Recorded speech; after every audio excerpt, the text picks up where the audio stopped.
ഒരു സ്ത്രീയെയും കുട്ടിയെയും വിൽക്കാനുണ്ട്. വാങ്ങാൻ ആളുണ്ടോ?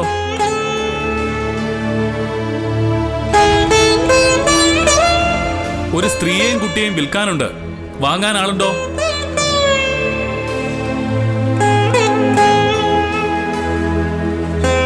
ഒരു സ്ത്രീയെയും കുട്ടിയെയും വിൽക്കാനുണ്ട്. വാങ്ങാൻ ആളുണ്ടോ? പ്രഭു, അങ്ങ് എന്താണ് ഈ കാണിക്കുന്നത്? ആളില്ലാത്ത സ്ഥലത്ത് നിന്ന് അടക്കിയ ശബ്ദത്തിൽ ഇങ്ങനെ വിളിച്ചാൽ ആര് വരാൻ? തെരുവിലോ അങ്ങാടിയിലോ പോയി വിളിക്കൂ. വരൂ, നമുക്ക് ആളുള്ള സ്ഥലത്തേക്ക് പോകാം. പക്ഷേ ദേവി, ആൾക്കൂട്ടത്തിൽ വെച്ച് എങ്ങനെയാണ് ഞാൻ ഭവതിയെ വിൽക്കാനുണ്ടെന്ന് പറയുക? അങ്ങേക്ക് എന്നെ വിൽക്കാൻ മനസ്സില്ല, അതുകൊണ്ടാണ് ഇങ്ങനെയൊക്കെ പറയുന്നത്. ആർക്ക് മനസ്സുണ്ടാകും ചന്ദ്രമതി? മനസ്സുണ്ടായിട്ട് ചെയ്യുന്നതാണോ ഇതൊക്കെ? വേറെ വഴിയില്ലാത്തത് കൊണ്ടല്ലേ പ്രഭു?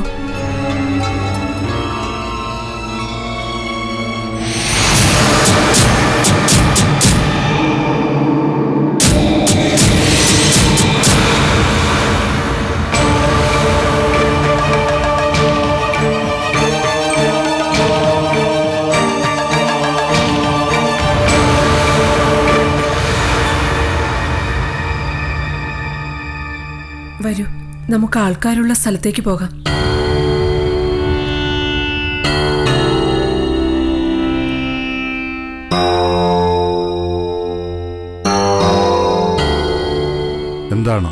എന്താണ് വേണ്ടത്? ബ്രാഹ്മണശ്രേഷ്ഠ, ഞാൻ കടക്കണിയിൽ പെട്ടുപോയൊരു മനുഷ്യനാണ്. ഇന്ന് സൂര്യാസ്തമയത്തിന് മുമ്പ് ആ കടം വീട്ടാനായില്ലെങ്കിൽ എനിക്ക് നരകമായിരിക്കും ഫലം. എന്റെ ഭാര്യയും മകനെയും വിറ്റെങ്കിലും ആ കടം വീട്ടാൻ ശ്രമിക്കുകയാണ് ഞാൻ. അവരെ വാങ്ങാൻ ആള് വേണം.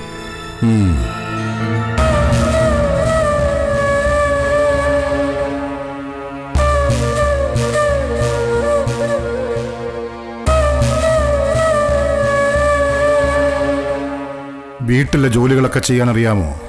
എല്ലാം അറിയാം ബ്രാഹ്മണശ്രേഷ്ഠ. വീട് ശുചിയാക്കണം, പൂജാസാധനങ്ങൾ ഒരുക്കണം, ഭക്ഷ്യപേയങ്ങൾ തയ്യാറാക്കണം, പശുക്കളുടെ കാര്യങ്ങൾ നോക്കണം, ഗോക്കളെ കറക്കണം, അവയ്ക്ക് ഭക്ഷണം ഒരുക്കണം. സാധിക്കുമോ? സാധിക്കും പ്രഭു.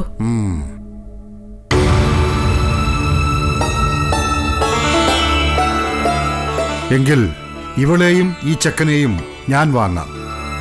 ഇവർക്ക് രണ്ടുപേർക്കും കൂടി എന്ത് വില വേണം? 2.5 ഭരം സ്വർണം, അല്ലെങ്കിൽ അതിന് തുല്യമായ ധനം. അത് ലഭിച്ചാൽ ഞാൻ ഇവരെ അങ്ങേക്ക് തരാം.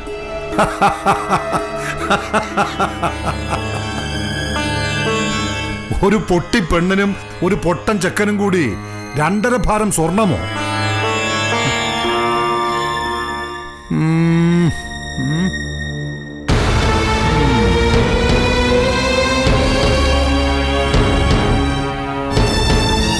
രണ്ടിനും കൂടി 1 ഭാരം സ്വർണം തരാം.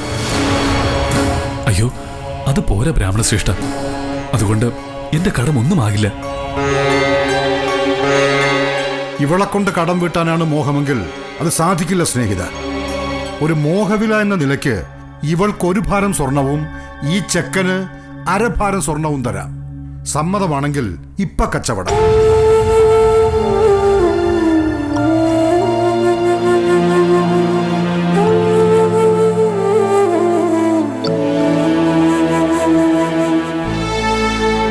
എന്താ സ്നേഹിത, ഒന്നും പറയുന്നില്ലേ? സമ്മതം ബ്രാഹ്മണശ്രേഷ്ഠ, സമ്മതം. 1.5 ഭാരം സ്വർണം തരൂ, എന്നിട്ട് ഇവരെ കൊണ്ടുപോയിക്കോളൂ. ഇതാ, ഇതിൽ 1.5 ഭാരം സ്വർണമുണ്ട്, എടുത്തോളൂ.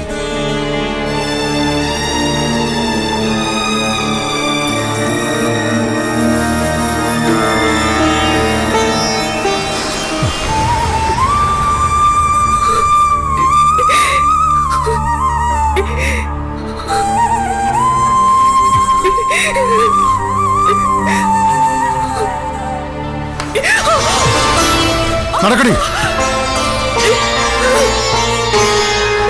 എന്താണ് നോക്കി നിൽക്കുന്നത്? നടക്കണം അങ്ങോട്ട്.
ഹരിചന്ദ്ര,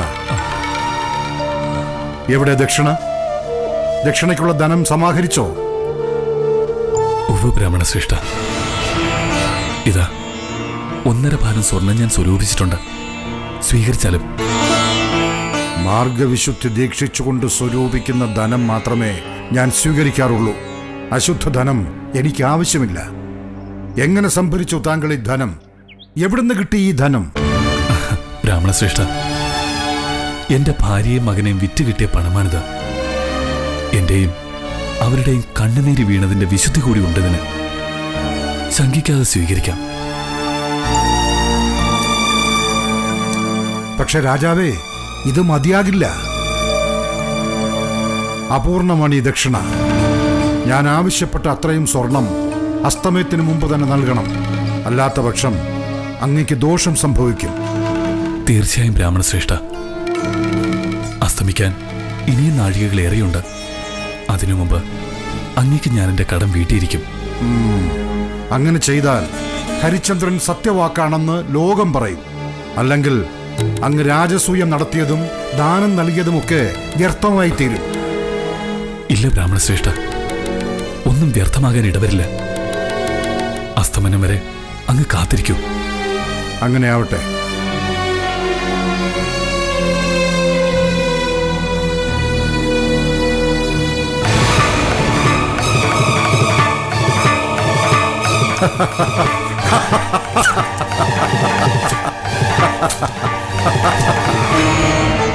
ഏത് ജോലിയും ചെയ്യാൻ സന്നദ്ധതയുള്ള എന്നെ വിലയ്ക്ക് വാങ്ങാൻ ആരെങ്കിലുമുണ്ടോ? ഏത് ജോലിയും ചെയ്യാൻ സന്നദ്ധതയുള്ള എന്നെ വിലയ്ക്ക് വാങ്ങാൻ ആരെങ്കിലുമുണ്ടോ? ഹേയ്,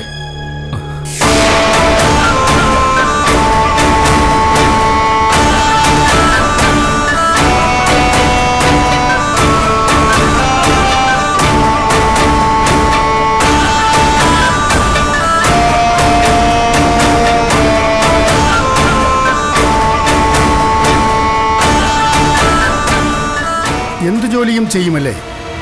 ഞാൻ പ്രവീരൻ, ചണ്ടാലനാണ്. എൻ്റെ അധീനത്തിലാണ് ഇവിടുത്തെ ശ്മശാനങ്ങൾ പ്രവർത്തിക്കുന്നത്. അവിടെ ഒരു ശ്മശാനം സൂക്ഷിപ്പുകാരൻ്റെ ആവശ്യമുണ്ട്. ദഹിപ്പിക്കാൻ കൊണ്ടുവരുന്ന ശവശരീരങ്ങളുടെ ശ്മശാനക്കൂലി വാങ്ങുക, ശവം ദഹിക്കുന്നുണ്ടോ എന്ന് നോക്കുക, ദഹിക്കാത്ത ശവങ്ങൾ കുത്തി മറച്ചിട്ട് ദഹിപ്പിക്കുക. അങ്ങനെ ചില ജോലികളേ ഉള്ളൂ. അതൊക്കെ ചെയ്യാമെങ്കിൽ ഞാൻ അങ്ങയെ വിലയ്ക്ക് വാങ്ങാം. ഇല്ല ചണ്ടാളരെ, ഏതെങ്കിലും രാജാവോ ബ്രാഹ്മണനോ വിലയ്ക്ക് വാങ്ങണം എന്നാണ് എൻ്റെ ആഗ്രഹം. ഉത്തമന്മാർ ഉത്തമന്മാരോടും മധ്യമന്മാർ മധ്യമന്മാരോടും അധമന്മാർ അധമന്മാരോടും ചേരണം എന്നല്ലേ ധർമ്മം? അങ്ങ് പറഞ്ഞത് ധർമ്മശാസ്ത്രം തന്നെ.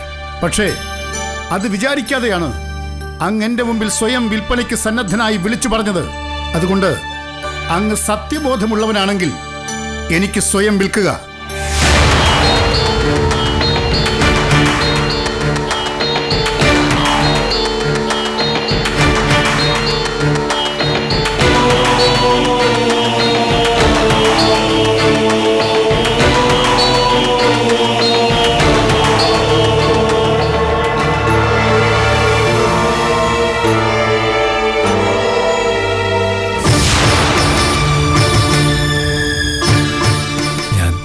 സൂര്യവംശത്തിൽ പിറന്നവനാണ്. എന്നിട്ടും ഒരു ചണ്ടാളന്റെ ദാസനാകേണ്ടി വരിക എന്ന് പറയുന്നത് ചിന്തിക്കാൻ തന്നെ വിഷമമുള്ള കാര്യമാണ്. നിർത്ത്! ഈ ചണ്ടാളൻ നിനക്ക് ഇഷ്ടം പോലെ പണം തരും. അത് വാങ്ങി എനിക്ക് ദക്ഷിണ തന്നൂടെ? ഞാനത് എങ്ങനെ ചെയ്യും ബ്രാഹ്മണശ്രേഷ്ഠ? ആരിൽ നിന്നായാലും ഇന്ന് സൂര്യാസ്തമയത്തിന് മുമ്പ് നീ എനിക്ക് ദക്ഷിണ തീർത്ത് തന്നിരിക്കണം. അത് തന്നു തീർത്തില്ലെങ്കിൽ നിന്നെ നിശ്ചയമായും ഞാൻ ശപിക്കും.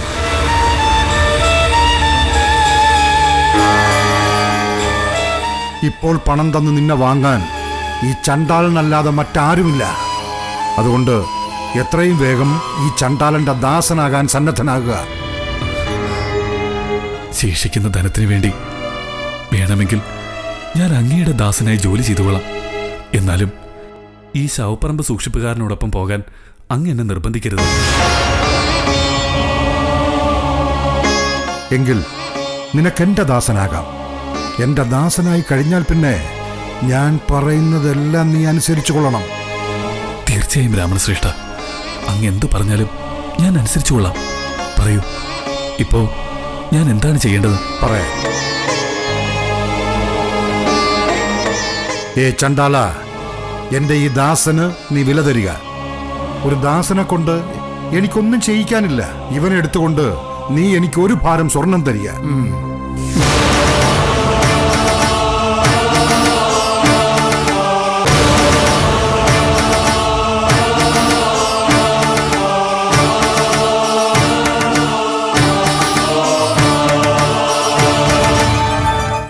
പ്രഭു, ഈ ദാസന് പകരമായി ഞാൻ അങ്ങയ്ക്ക് സ്വർണം മാത്രമല്ല രത്നം വിളയുന്ന ഭൂമിയും കൂടി നൽകുകയാണ്.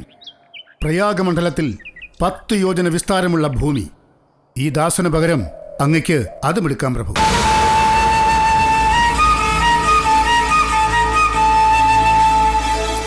ഹേ രാജാവേ, അങ്ങ് ഋണവിമുക്തനായിരിക്കുന്നു. ദാനത്തോടൊപ്പം കൊടുക്കേണ്ട ദക്ഷിണയും ഇതിനാൽ നൽകപ്പെട്ട് കഴിഞ്ഞിരിക്കുന്നു. അങ്ങേക്ക് ഇനിമേൽ ശ്രേയസ് വന്നു ചേരും.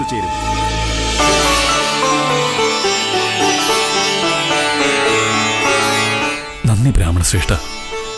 എന്റെ കടങ്ങൾ തീർത്തതിന് ഞാൻ അങ്ങയോട് കടപ്പെട്ടിരിക്കുന്നു. പറയൂ, അങ്ങയ്ക്ക് വേണ്ടി ഞാൻ എന്താണ് ചെയ്യേണ്ടത്? മറ്റൊന്നും വേണ്ട. നീ ചണ്ടാലന്റെ ദാസനായതുകൊണ്ട് നീ ചണ്ടാലിനോടൊപ്പം തന്നെ പോവുക.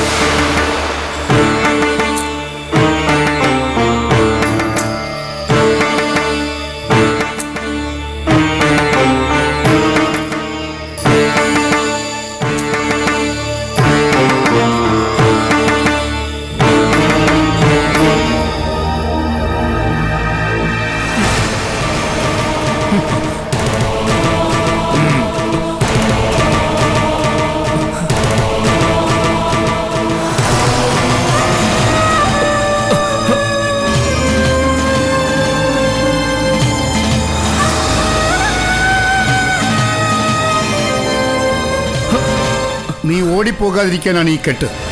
ഇനി നമുക്ക് പോകാം. വരൂ. എവിടേക്ക്? ശ്മശാനത്തിലേക്ക്. ഇനി നിന്റെ ലോകം ആ ശ്മശാനമാണ്. നടക്ക്. നടക്ക്.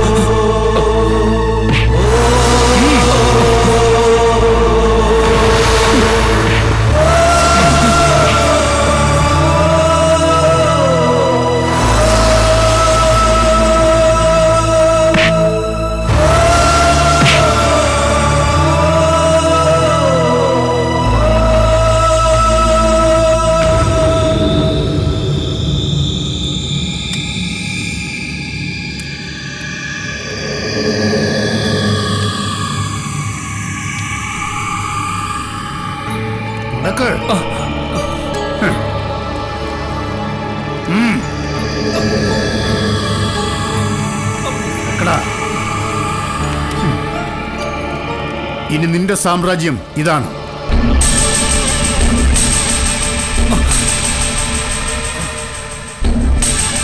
ഇവിടെ പലരും ശവം കൊണ്ടുവരും.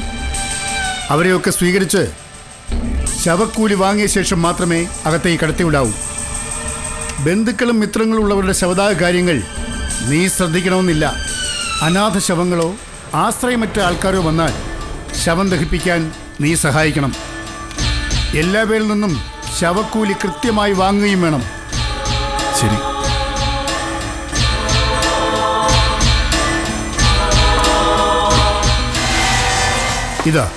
ഇത് എന്റെ യജമാനൻ വീരബാഹുവിന്റെ ദണ്ഡാണ്. ഇതാണ് ഇനി മുതൽ നിന്റെ ആയുധം.